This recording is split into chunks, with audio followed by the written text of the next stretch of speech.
For 25 years, I had been living in a small coastal town where I was born and raised. Here, I finished school and met the love of my life, a tall, dark-haired man with a kind heart. My husband adored me, and I had nothing to complain about.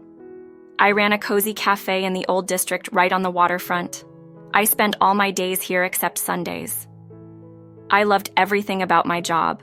Opening the old, slightly weathered shutters of a beautiful emerald shade early in the morning, wiping tables, and neatly arranging chairs, each with its own story, watering plants in pots of various shapes and sizes, gazing for hours through large windows at the sea, which changed shades and moods every day, lighting candles on the tables and turning on golden garlands in the evenings, and finally brewing fragrant coffee and baking treats for the guests myself. Oh, this was what I loved the most. Every moment of the process brought me true pleasure. I adored kneading dough, rolling it out on a large wooden board, and then cutting out sea stars, shells, and little fish to bake my signature sea cookies, which local children adored. Besides cookies, I baked pies and pastries, which I also decorated in a maritime style.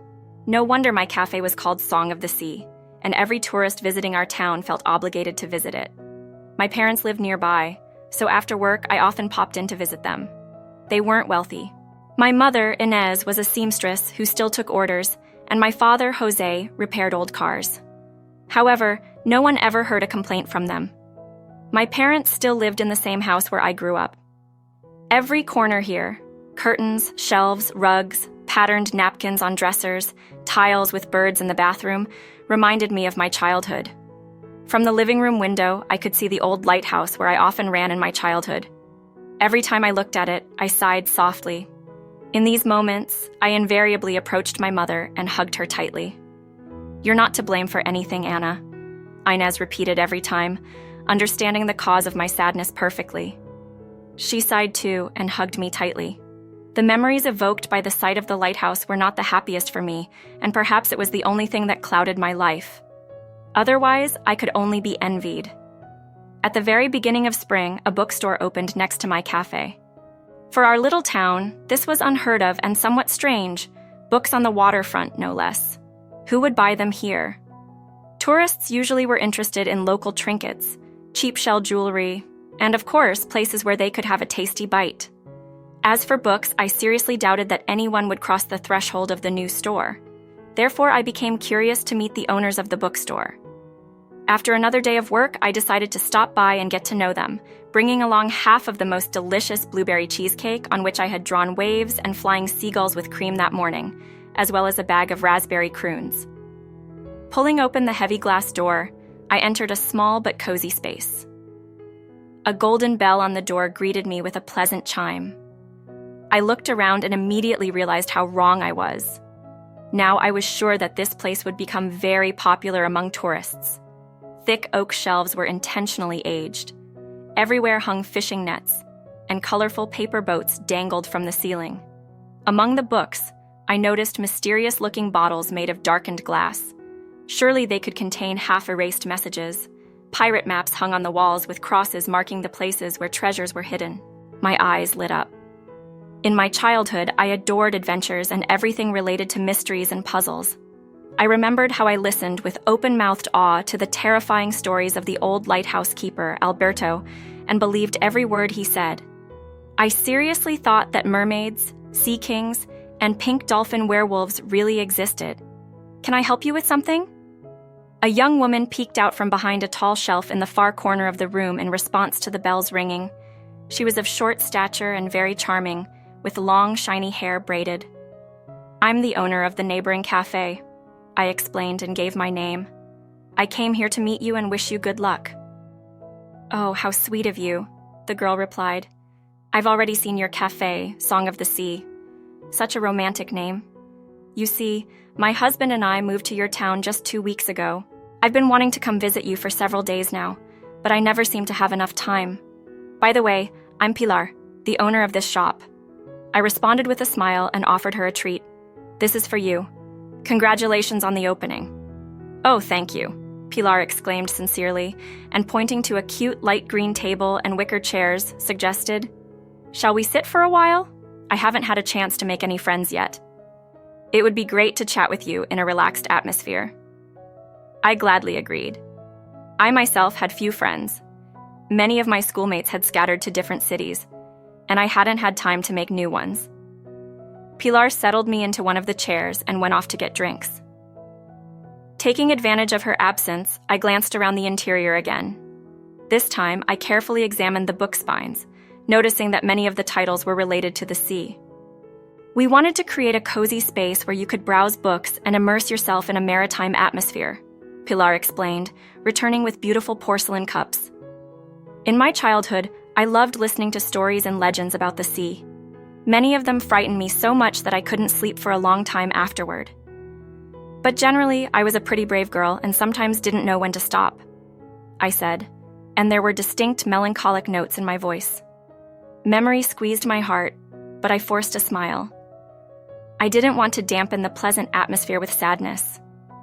Pilar seemed not to notice anything unusual in my voice. On the contrary, after my words, she seemed to liven up. It was evident that the girl loved talking about books. We have many collections of legends and stories. I collected them from all over the country, ordered them from the farthest corners, found them in tiny shops. Collecting valuable specimens is my hobby. When I had too many books, we decided to open this shop. My husband Sergio supports me in everything.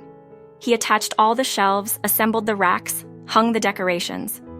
It turned out very atmospheric, I sincerely praised, and Pilar smiled happily. The books with legends are over there, she said. If you want, choose any for yourself.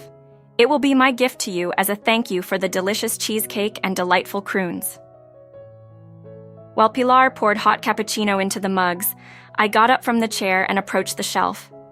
I ran my index finger along the spines, whispering the titles to myself.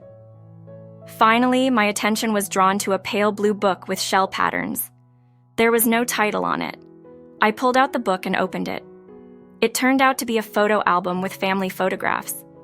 "Oh, sorry," I exclaimed, embarrassed. The new friend came closer. "Oh, it's our family photo album." Pilar was surprised. "How did it get here? I must have been too tired when I arranged these books and didn't notice it." There were pictures of mountains, I began timidly, handing the album to Pilar. "My husband and I dream of them, but we've never traveled." I sighed quietly. After what had happened to me in childhood, I was very afraid of traveling. Anything beyond my familiar life seemed dangerous and scary to me. I simply couldn't afford to take risks. "Oh, then you need to hear our story." Pilar brightened up again, not noticing the tension in my voice. "We've traveled halfway around the world, and let me tell you, traveling is wonderful, and it's never too late to start." I nodded. I really liked Pilar's cheerfulness and optimism, and I would like to look at things with similar ease. At that moment, Pilar cast a burning glance at me. "Here's what I came up with. If you don't mind, I'd like to invite you and your husband over for a family dinner at our place," she said. "Oh, that's so unexpected, but we'd be delighted to accept," I smiled. Suddenly, I felt a fresh breeze blowing into my life with Pilar's arrival. Dressed to the nines, my husband and I rang the doorbell of our new acquaintance's house on Saturday evening. In a green silk dress that suited her well, Pilar opened the door and ushered us into the living room. There, we met her husband, a pleasant, slightly short man with a beard and dark wavy hair, who was pouring white wine into glasses. I had seen Sergio in a photo album already, and I couldn't wait to hear his stories about the mountains. Yes, I still love listening to stories. As everyone sat down and started on the delicious dinner, casual conversation flowed at the table. Pilar and Sergio shared their impressions of the town where we had spent our entire lives, and they were curious to hear what impression the long familiar place made on new people.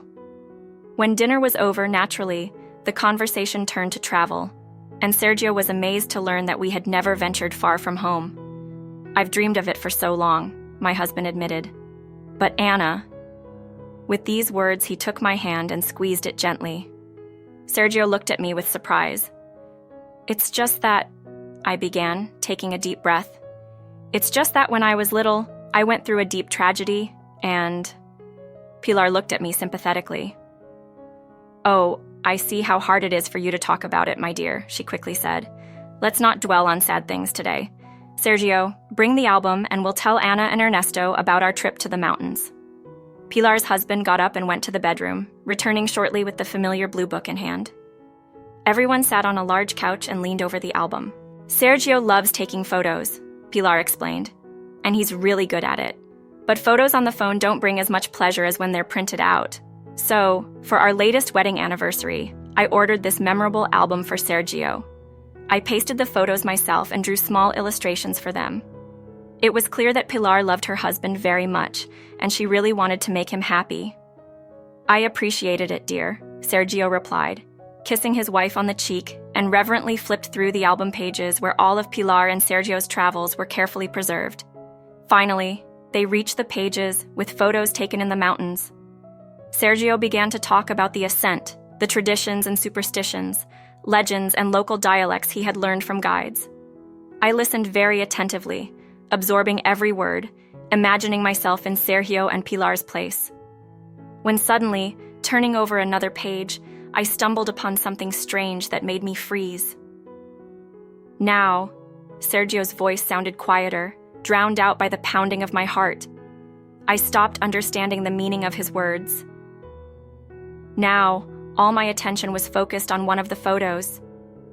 In it, Sergio stood embracing some young man. Both were smiling, showing rows of white teeth, and it was evident that they were more than pleased with what was happening. The man who caught my attention had straight black hair and dark brown eyes, an upturned nose, and a mole on his cheek. I leaned low over the photograph, trying to make out as many details as possible. When I noticed a small scar above his upper lip, I clamped my mouth shut to stifle a scream. Sensing my state, Ernesto took my hand. "Are you okay, dear?" he asked quietly. I raised my eyes to him, full of supplication. Pilar also sensed the tension and was now staring intently at me, trying to understand what caused it. Only Sergio didn't notice anything unusual and continued talking as if nothing had happened. "And here we are with our guide," he explained, pointing to the photo I had been studying for so long. "He's a good guy. We spent so many unforgettable hours together. He has a phenomenal sense of humor.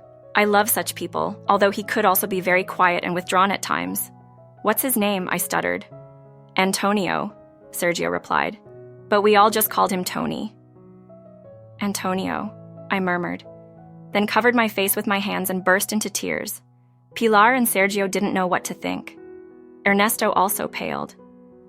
"Darling, please don't cry," he whispered, flustered. "This just can't be. This just can't be," I exclaimed angrily, still sobbing. Ernesto gently embraced me. Pilar brought water. Sergio bewilderedly tipped the album in his hands and looked at the photograph with an incomprehensible expression. Finally, I calmed down a bit and, taking a sip of water, said, "I'm sorry. This all looks very strange, but the thing is, the man in this photo is my own brother." Ernesto raised his eyebrows in surprise.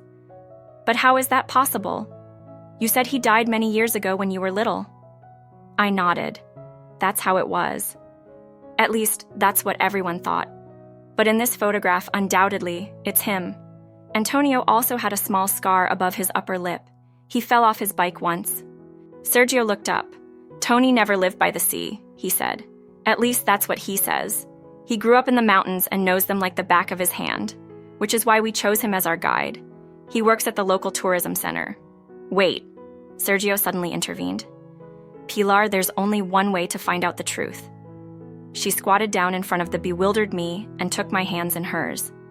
"Anna, darling, you need to go there, find Antonio, and talk to him. That's the only surefire way to understand whether you're right or wrong." I wiped my tears and nodded gratefully. "Yes," I said firmly. "I will do that." Ernesto nervously took my hand. "But what about your fear?" I squeezed his hand firmly. "I'll have to overcome it." That night, I couldn't sleep at all. Half-forgotten images, visions, and childhood memories haunted my every moment. I was 3 years younger than Antonio. He had always been gentle and obedient. Unlike me, I was known as a troublemaker. My brother constantly got me out of all sorts of troubles, and I swore I wouldn't get into any more. But my promises meant nothing. I got into adventures at every opportunity. I didn't have many girlfriends back then. I mostly hung out with boys. We climbed rocks, jumped into the sea from steep cliffs, in short, did all sorts of reckless things that now made my hair stand on end. I never told my parents about this, and even Ernesto didn't know much about my childhood escapades. The only thing that could calm me in my childhood was stories. When I listened to the stories of the old lighthouse keeper, the world around me ceased to exist. I could sit for hours on the wooden floor by the fire in Alberto's room. My brother was nearby. Antonio never let me go to the lighthouse alone. There were many legends and tales about the way to it, and the boy was very superstitious, although he never admitted it. "I won't survive if some ghost takes you away," Antonio would jokingly say while his eyes remained serious. Old Alberto greeted us warmly. He brewed sweet cocoa on a small stove and treated us to biscuits, of which he had several boxes. Alberto never left the house. He lived on canned beans, corn, crackers, and tuna. He delighted in me and Antonio like a child. Hardly anyone ever visited Alberto, and with us kids, he could also boast of his storytelling talent. We sat closer to the tiny fireplace, crunching biscuits, listening to the old man, and our imagination carried us to unknown lands where magical and sometimes eerie creatures freely entered people's lives, altering the course of their destinies. I liked the legend of the young fisherman the most. Once, he saw a mermaid bathing in a quiet cove. Her long hair shimmered brighter than gold in the sun, and her eyes sparkled like two sapphires. When the young man spotted her, the mermaid parted her lips as delicate as rose petals and sang a song unfamiliar to him. The fisherman fell madly in love, unable to think of anyone or anything else but the beautiful girl with a fishtail. Every day he would row his boat and sail to the mermaid's cove to listen to her song. The mermaid enjoyed his attention, but one day she grew tired of it all and decided to swim into the open sea. The fisherman followed her. The mermaid swam farther, and the young man struggled to keep up with his beloved. He passed the safe zone and found himself in the open sea in his frail boat. Unfortunately, a storm suddenly arose, but driven by his passion, the young man didn't notice the danger. Finally, the mermaid stopped and addressed the fisherman. "Why do you chase after me?" Hearing her voice, the young man nearly went mad with joy. "I love you," he exclaimed, trying to shout over the wind, but the mermaid only shook her head. "I don't believe you. Earthly creatures are too fickle." "But it's true. I love you." The mermaid merely pursed her pink lips. "Your words are just wind." And then, for the third time, the young man shouted to the mermaid, "I love you more than life. If you don't believe my words, look into my heart." In that moment, the young man tore his heart from his chest and threw it to the mermaid. She caught it in her palm, and instantly, it turned to gold. The young man fell lifeless. The mermaid shrugged indifferently, holding the golden heart to her chest, and swam away into the depths. They say that ever since, when a storm brews at sea, a ghostly boat emerges from the waves carrying a pale young man. His eyes are closed, his hands clutch his chest where there's a hole, and his lips silently sing the mermaid's song. The young man wants his heart back but cannot retrieve it. The mermaid has securely hidden it at the bottom of the sea. At this point, my eyes always welled up with tears. Is there really nothing, absolutely nothing we can do to help the poor fisherman? "I feel so sorry for him," I said once. Antonio hugged me tightly and stroked my hair to calm me down. "It's just a legend, Anna," he said confidently. "There's no such thing as a lovelorn ghost fisherman." Hearing these words, the old man Alberto quietly shook his head. Whether it exists or not, they also say that if someone throws a beautiful ornament into the open sea during a storm, the mermaid will take it and the young man's heart will be returned. And then, the fisherman will finally find peace. I fidgeted anxiously. "Can you hear me, Antonio? We can help him. I have a beautiful pendant that Mom and Dad gave me last Christmas. Are you sure you're okay parting with it, Anna?" Antonio was surprised. "Of course, if it helps the poor fisherman," I replied fervently. "The girl has a big heart," the old lighthouse keeper muttered quietly to himself. "But she's recklessly brave. It's a pity I didn't hear those words back then, and if I did, I didn't pay attention to them. I was only 11. "Can we go up to the lighthouse now?" I asked. Alberto nodded. He couldn't refuse me anything either. "Go ahead, kids." I'll clear the table for now." Satisfied, I jumped to my feet and ran out of the room. The old man groaned as he got up from his chair and started clearing the table. Antonio followed me but hesitated at the threshold for a moment. His shoelace came untied. He bent down to tie it, and at that moment, thinking he was alone in the room, the old man muttered, "The boy's growing up nicely, even though he's not my own." Antonio's face froze. He straightened up and left the room on shaky legs. At the door, the boy stopped and stood for a moment, pressing himself against the wall, trying to calm his pounding heart. Somewhere far out at sea, a roll of thunder sounded. I didn't notice my brother's change in mood when he went upstairs. I was too engrossed in the rotating lens around the lamp. This sight always fascinated me. When we descended and said goodbye to Alberto, heading home, silver streaks of lightning kept slicing through the horizon. Storm clouds gathered. "Look at the lighthouse," I said thoughtfully, turning to look at the lighthouse. Its warm light filled me with hope. Antonio didn't reply. His brows were furrowed, lips tightly pressed. "What's wrong with you?" I asked, but my brother just shook his head in response. I sighed. Antonio had been taciturn before, but not to this extent. However, my thoughts quickly shifted. I felt for the pendant I had mentioned at Alberto's house, then glanced at the raging sea. Waves were crashing fiercely against the sandy shore. As we walked along nearby, I noticed a long-abandoned boat. Seeing it, I abruptly stopped. Antonio, lost in his thoughts, bumped into me, nearly knocking me over. "What's wrong with you?" he exclaimed, startled, snapping back to reality. "There's a storm at sea," I murmured, and pulling him by the sleeve, exclaimed, "Antonio, we have to do this right now." My brother didn't immediately understand what I meant, so for a while he looked at me with confusion. I, on the other hand, impatiently hopped on one foot. "Antonio, can't you see it already? This is our chance to help the ghostly fisherman," I exclaimed. "The pendant is on me right now." Antonio flinched. He finally began to understand what I had started. "Don't even think about it," he said calmly. "It's too dangerous." But I wasn't about to listen to my brother. I was already determinedly making my way to the boat. "If you're a coward, I'll go alone," I shouted. Satisfied to see the oars in place, I started pushing the boat towards the water. It was heavier than I had anticipated. "We're going home," I heard my brother's angry voice nearby. "You can go, but not without me," I replied. "I won't back down. The ghostly fisherman needs my help." Antonio realized arguing with me was pointless. He too started pushing the boat.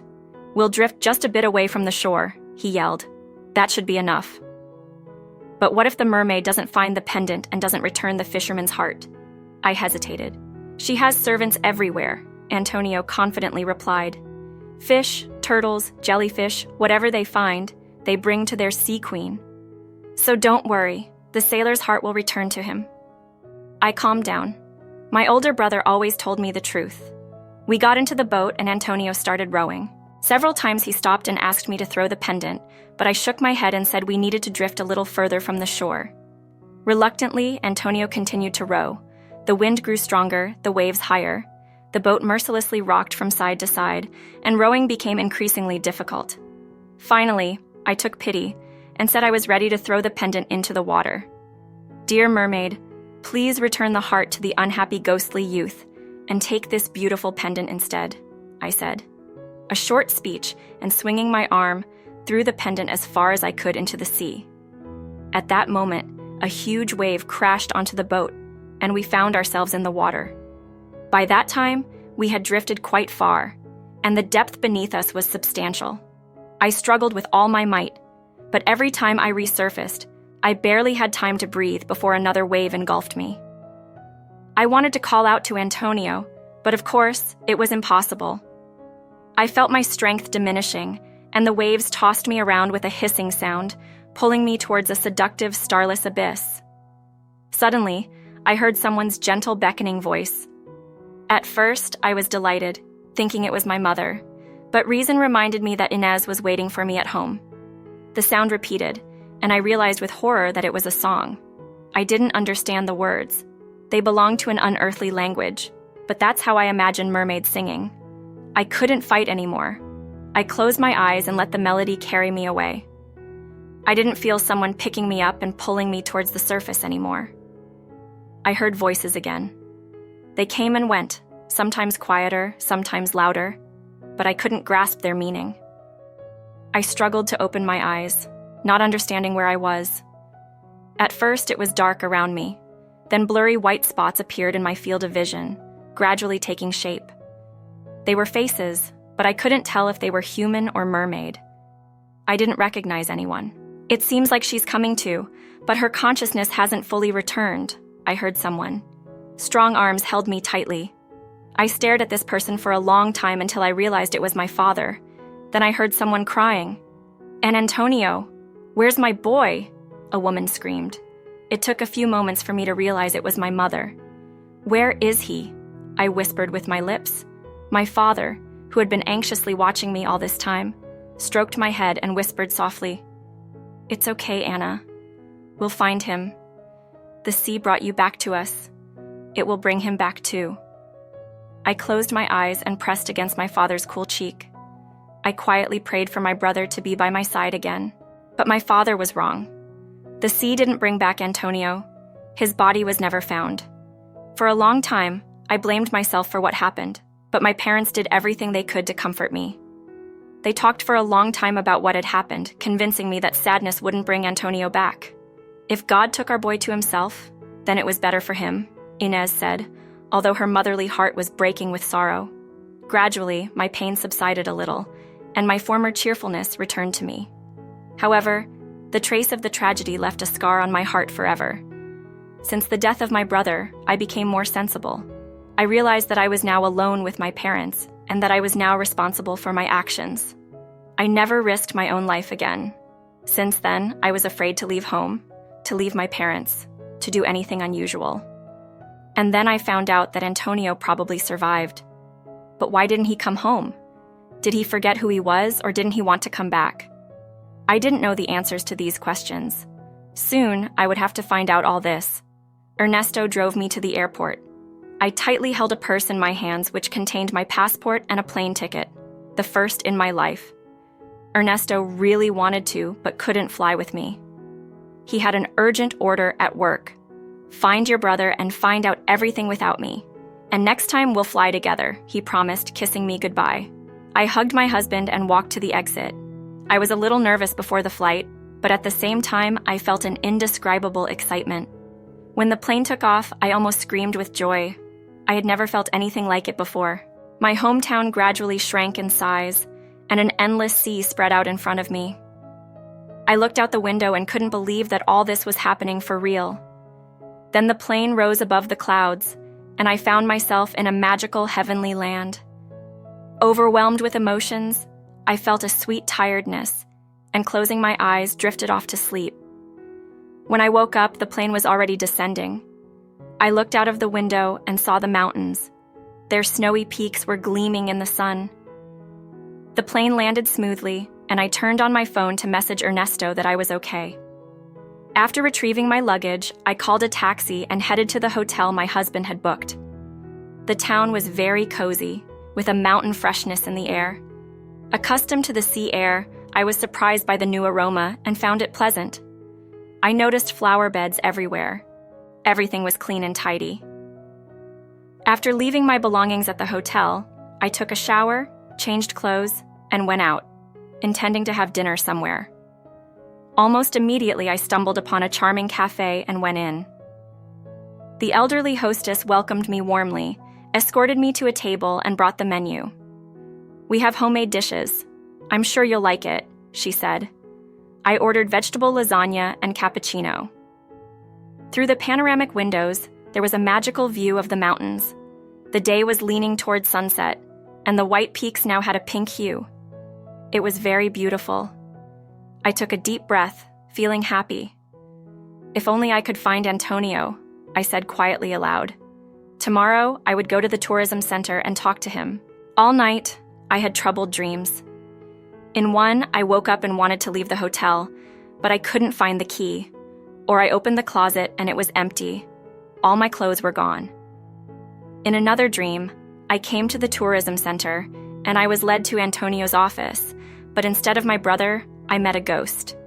In the third dream, I drowned again and found myself in an underwater kingdom where my brother sat on the throne with a mermaid tail. I woke up at dawn and couldn't fall asleep again. Waiting for 8Y, I got up, took a hot shower, dressed, and left the hotel. The center opened at 9Y. I had a strong coffee with a bun at a nearby cafe and called a taxi. I needed to go to the other end of the city. The center was located at the foot of the mountain. On the way, I nervously played with my purse strap. I was terribly afraid that my journey had been in vain and that the young guide in the photo would turn out to be a complete stranger to me.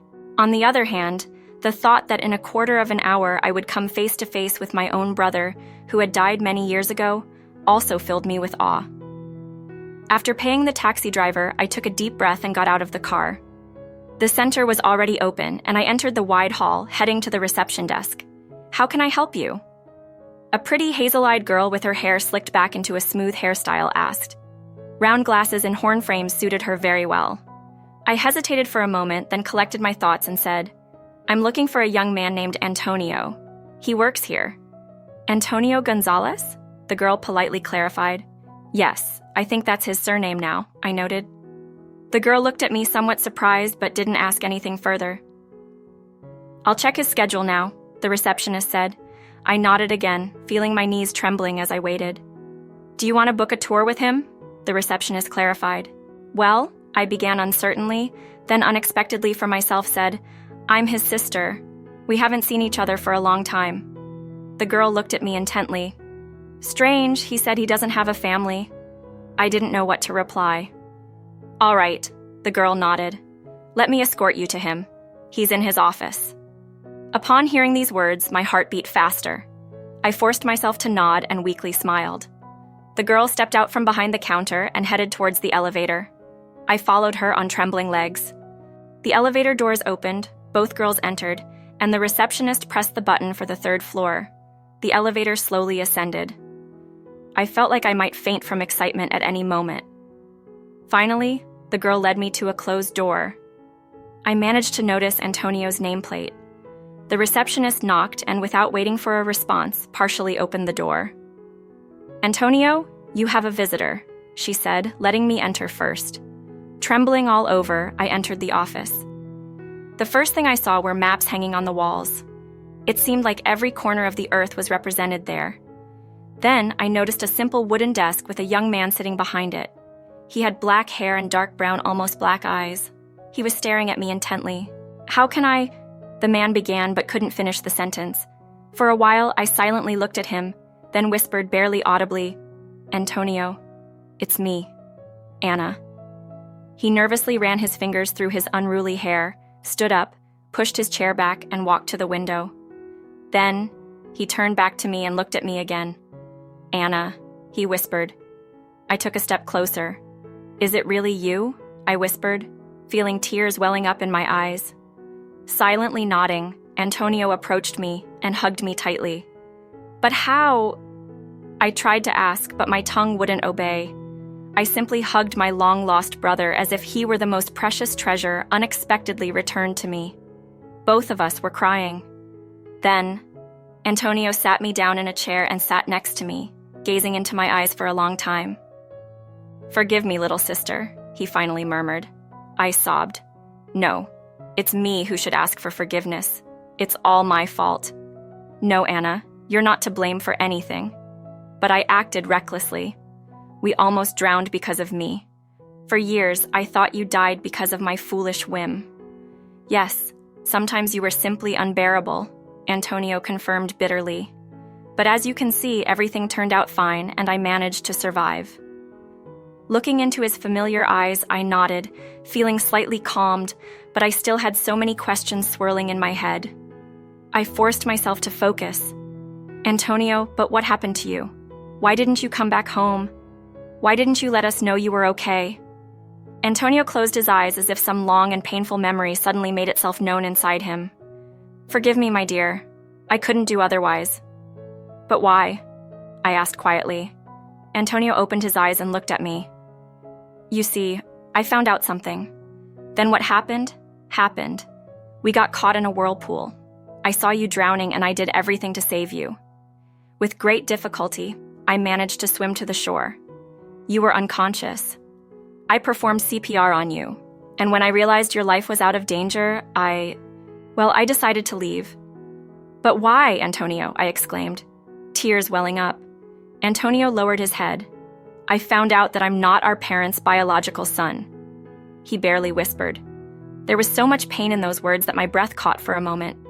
What Antonio said was so shocking that I couldn't utter a sound. Old Alberto let it slip, not knowing that I heard. Antonio explained. And you decided not to come back home? Antonio nodded silently. I was lost. I remembered how hard it was for our parents. They never had extra money. Suddenly, I felt like a burden, and I decided it would be better for everyone this way. How could you? I burst out. Antonio stood up and walked to the window. You'll never understand that, he replied coldly. I approached and hugged him from behind. I'm sorry, Antonio, I quietly sobbed. I didn't understand what I was doing then. And then it seemed too late to come back. I thought everyone had long forgotten about me. We never forgot about you, I replied fervently. Mom and I almost died of grief. Dad became so silent. We were never the same after losing you. Antonio let out a quiet sigh. What's done is done, he whispered bitterly. I remained silent for a moment, still standing behind Antonio, holding him tightly by the shoulders. Outside the window stretched a majestic panorama of mountains. Beautiful, isn't it? Antonio said softly. I nodded silently. The mountains healed me, he continued. Only here have I come to terms with my loss. Here, I understood who I am. I stood beside Antonio, turning to face my brother and looking into his eyes. But now you'll come back home, I whispered. Antonio didn't answer. Please, I pleaded. You have no idea how much joy it will bring to our parents. You will bring them back to life, happiness, and faith. You must do this. Antonio nervously ran his hand through his hair again. Are you sure, Anna? He asked doubtfully. Stop hesitating. You have to do this. Let's go home together. Then, if you want, you can return to your mountains. But Mom and Dad need to know that you're alive. You have to see them. Even if they're not your biological parents, they love you more than anyone else in the world. Antonio smiled, nodded, and hugged me tightly. Thank you, little sister. The next day, we sat together on the plane heading back to the sea. I recounted my life, my beloved husband, my job at the cafe, my new neighbors who helped me find him, and my first ever flight. Your world is just beginning, little sister. The whole world is at your feet, Antonio exclaimed joyfully. I promise I'll show you and your Ernesto the mountains. I smiled contentedly. I only have one question left, Antonio suddenly said thoughtfully. What's that? I asked, surprised. I wonder if your elusive fisherman's long-suffering heart has returned. Antonio smiled, and we both laughed. Below us, the familiar old lighthouse blinked with warm light.